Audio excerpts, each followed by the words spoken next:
I think he's got a cheek. An outright cheek. I think so too. But let's see what this guy. Yeah.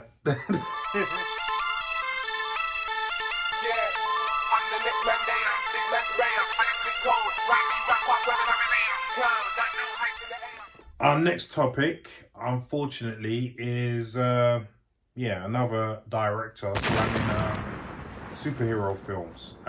So Ridley Scott is slamming superhero films, calling them boring as shit with scripts that aren't any fucking good. That's quoting him. That's verbatim. Yes. Yeah? Yes. I think he's got a cheek. An outright cheek. I think so too. But let's see what this guy has to say. So we go to this report, which is via IndieWire, another reputable site. Very reputable. Right. So even as title says, as you can see, yeah, Ridley Scott slams superhero movies, boring as shit with scripts that aren't any fucking good. You know what? You can always give him for props for not holding his tongue. He never has. Yeah. Give him that much. Ask Ridley Scott what he thinks of superhero movies and he won't sugarcoat it. The best films are driven by the characters, and we'll come to superheroes after this if you want, because I'll crush it. I'll fucking crush it. They are fucking boring as shit, Scott recently told Deadline in an interview that has since drawn the ear of Marvel Cinematic Universe fans and comic book movie lovers on social media, adding superhero movie scripts are not any fucking good. By his account, Scott has made 3 great scripted superhero movies. One would be Alien with Sigourney Weaver, one would be fucking Gladiator, these are his own words, and one would be Harrison Ford in Blade Runner. They are superhero movies. So why don't the superhero movies have better stories? Sorry, I got off the rail, but I mean, come on. Superhero movies are mostly saved by special effects, and that's becoming boring for everyone who works with special effects if you've got the money, which is utter bullshit. But anyway, we carry on. Scott is often frank while discussing present-day Hollywood. The director made headlines in October for, and now the thing is gone. Made headlines in October for shading FX upcoming television adaptation of his beloved Alien film franchise. Fargo and Legion showrunner Noah Hawley is behind the adaptation, which will bring Alien series to Earth for the first time. We don't need to go into much more than that. No, he's swearing, he's ranting. Yeah, he's being a dick, basically. I think he's just trying to get his name back out there. Good point. Publicity. What do you think of this news? Can you give me that copy? Well, first of all, Thank you. Alien was a great film. Yeah, but to call it a superhero Wait. Sure. You're right. It's not a superhero movie. There's no superhero. There's a heroine in it. Mm-hmm. Yeah. She's a lead. Yep. She's strong. She's powerful. Yep. And she was brilliant. Mm-hmm. But she wasn't a hero. Well, even if you want to call her a hero, I wouldn't call her a superhero. Yeah. Superhero. Yeah. And there's a difference between hero and superhero. Yeah. She's not a superhero. What did he do? He did Riddick? Chronicles of Riddick? No, he didn't do that. He didn't do that, did he? No. Oh, okay. No, Ridley Scott did Gladiator. Gladiator. Gladiator. Again, fantastic Brilliant film. movie.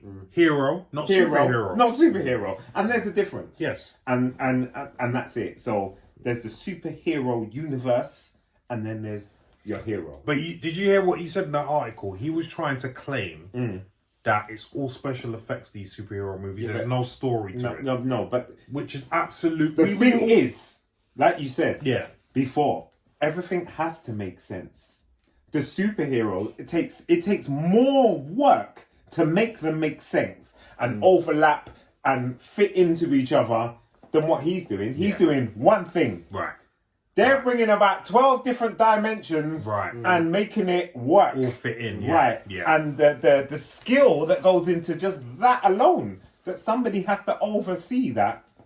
which is Kevin Feige and Kevin Marvel. Feige. Because let's be honest, DC have tried it and they haven't done well. No. To the fact that now they're going a different route They and have just to. doing standalone movies. Yes. Yes. Because they can't do it. No. Do you know what I mean? Too much work. Yeah. It's too technical. I mean, I echo. I mean, I'm going to give my thoughts at the end, but I echo 100% what you're saying. Yeah. You hearing what he has to say with his foul language? I mean, what do you have to say, Damien? First of all, I think if he's going to be that overly articulate and emphasise his distaste of it, he needs to specify what films he's talking about.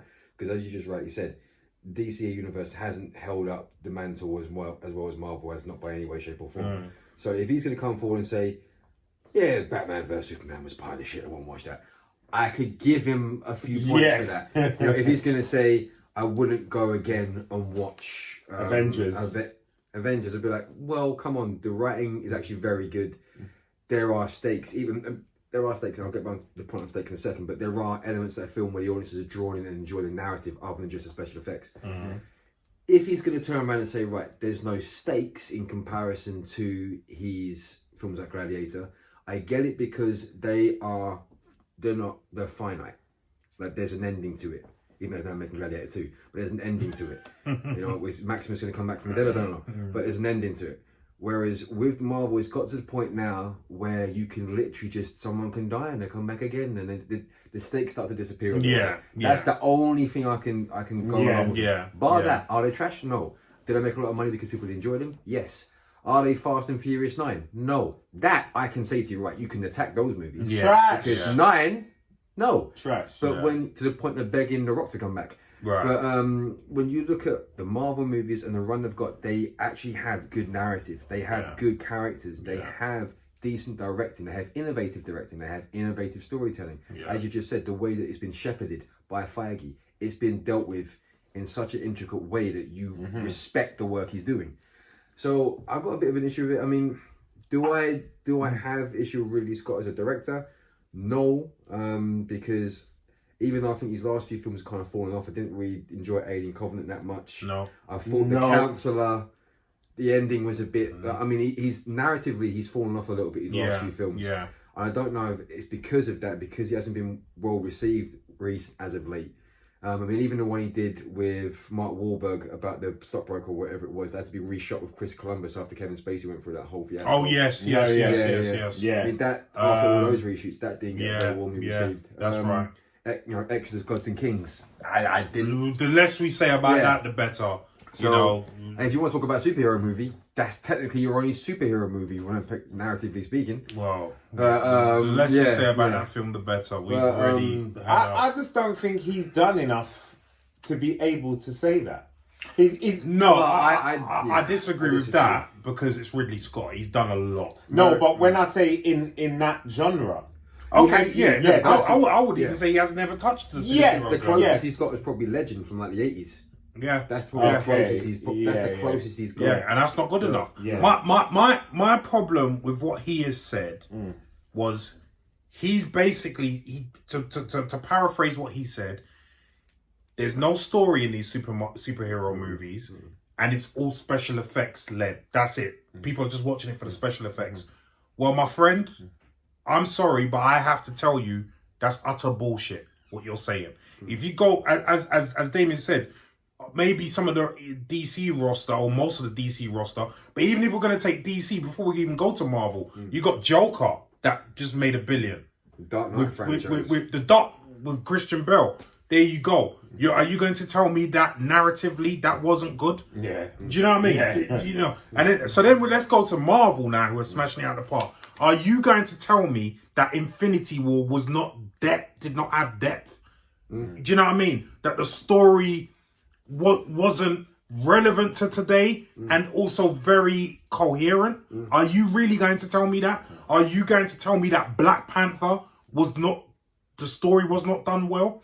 That they didn't pay homage to the historical facts?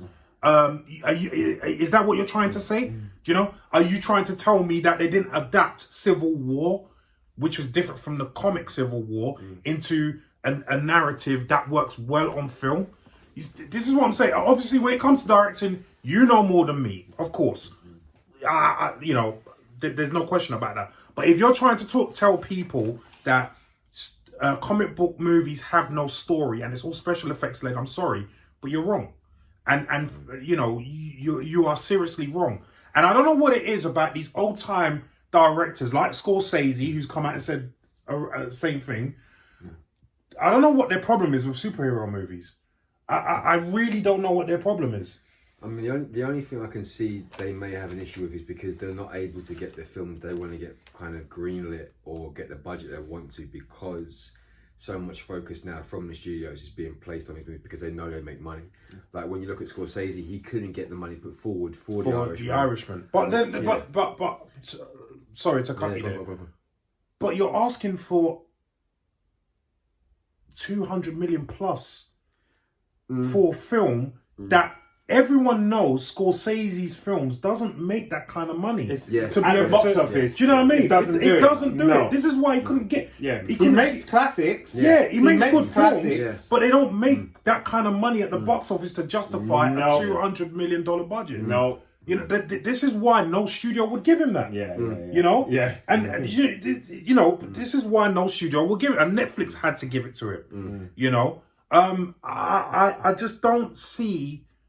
And you're 100% right, Damien. I think you're 100% right.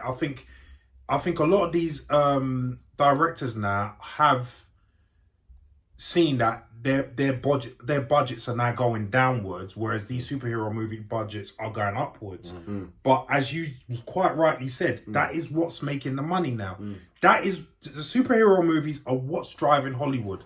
If there were no superhero movies for the last, say, 15 years, Hollywood would be in trouble right about now. I would go as far as to say Hollywood would be in trouble. Possibly, yeah. Do you know what I mean? Yeah. Because definitely. Because their box office is driven by superhero movies for the last 15 years. Do you know? Maybe even more. You know? So I don't know, man. I mean, it does become a sad state of affairs a little bit when you think that the studios are having to rely on those and are not taking chances on other narratives. So I see that argument and I hear that argument, because to a degree as an audience, we only now flock to the cinema really when a Marvel film comes out. Like, I can't remember the last time I was dying to go and see a film, apart from Swanson, which I can't wait to see. But I can't think of the last time I was dying to go and see a film in the last 2 years that didn't have the Marvel bandwagon above it. Yeah. You know, and that's my own fault, even as an actor, as someone that studied the craft for a long, long time. I should be flocking to go and see independent movies. But I normally won't put my hand in my pocket, which has got a very, very tight gap in there because it's got moths in there and no money. I will very rarely put it in my back pocket to go and see anything that doesn't have that brand attached to it. So press a like if you got no money. Yeah, please do. Yeah. But I don't know, it's a hard one. It's a hard one because I think the way he said it, I don't think he's justified by saying that, and I think it's very offensive. See, so this is I agree with what you actually said. That yes, it is a shame that we only get excited now to go to the cinema to watch Marvel movies or comic book movies in general, because you know, Suicide Squad was a good film, the latest one. Yeah. So okay, I get that, but it's these directors and producers' job to give us something to get excited about. Yeah, do you know what I mean? Even his latest one, the last Judas, whatever he just made, the one with Matt Damon and Ben Affleck.